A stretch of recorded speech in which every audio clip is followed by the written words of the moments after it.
Maring nandito ka, maring nagpapatuloy ka sa Panginoon, ngunit nawawala na yung katapatan. May mga taong nasa loob ng church pero walang katapatan. May mga taong nasa loob ng simbahan pero walang naglalakad sa Panginoon. May mga taong nasa loob ng simbahan pero, mga kapatid, wala na ang kanilang tunay na pag-ibig ng Diyos. Katulad Joshua, yung kanyang commitment, not only his own commitment, but his commitment na kasama niya yung kanyang family.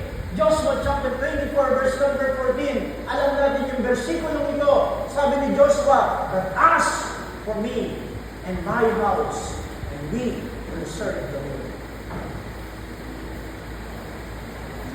Kahit mawala ka, by the grace of God, mananatili kami sa Panginoon. Kahit mawala sila, mananatili kami by the grace of God na maglingkod sa Panginoon. Dahil tinawag